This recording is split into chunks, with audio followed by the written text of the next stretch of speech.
কোনো ফোন থেকে চাইলে কিন্তু আমাদের ইমোটে হ্যাক করতে পারে খুব সহজে। আমরা কিন্তু দুটি সেটিং দেখাবো। এরপর প্রথম আপনারা আপনাদের ইমোতে যাবেন।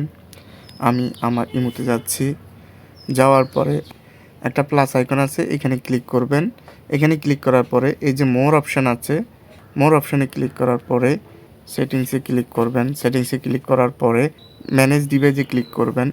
ম্যানেজ ডিভাইসে ক্লিক করার পরে আপনার ফোনের ডিভাইসটি এখানে শো করতেছে, দেখতে পাচ্ছেন উপরে। সেমভাবে যদি অন্য কোনো ফোনের ডিভাইস যদি এখানে শো করে, যদি আপনার হয় তাহলে তো সমস্যা নেই, আপনি লগ ইন করে রাখছেন সেজন্য দেখাচ্ছে। আপনার যদি না হয় সেক্ষেত্রে ওই মোবাইলটি আপনার এই অ্যাকাউন্টটিকে হ্যাক করেছে। সো ওইখানে আপনি ডিভাইসটির ওইখানে ক্লিক করবেন। ক্লিক করার পরে ডিলিট অপশন আসবে। ডিলিট অপশনে ক্লিক করে একটা ওটিপি আসবে আপনার ফোনে বা ইমোতে, ওইখান থেকে ওটিপিটা বসিয়ে এটা ডিলিট করে ফেলতে পারবেন। ঠিক আছে, আমাদের মূল বিষয় এটা না। আমাদের মূল বিষয়টা হচ্ছে যে আমরা কিভাবে সারা জীবনের জন্য আমাদের ইমোটি হ্যাক জীবনের জন্য না করতে পারে। আমরাই নিজেরাই কিন্তু দিয়ে রেখেছি, দেখতে পাচ্ছেন মাল্টি ডিভাইস, দেখতে পাচ্ছেন উপরে মাল্টি ডিভাইসে যদি আমরা দিয়ে রাখি, কেউ এসে কেউ অন্য কোনো ফোন থেকে চাইলে কিন্তু আমাদের ইমোটে হ্যাক করতে পারে খুব সহজে। আমরা কিন্তু দুটি সেটিং দেখাবো। এই সেটিংটা যদি হ্যাকাররা ভেঙে ফেলতে পারে, তারপরে পরের যে সেটিংটা দেখাবো ওইটা কিন্তু খুবই মারাত্মক, ওইটা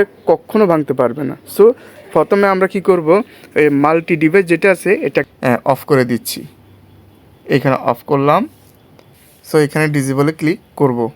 সো এখানে আমরা ডিজেবলে ক্লিক করছি। ডিজেবলে ক্লিক করার পরে অনেকের ওটিপি আসতে পারে।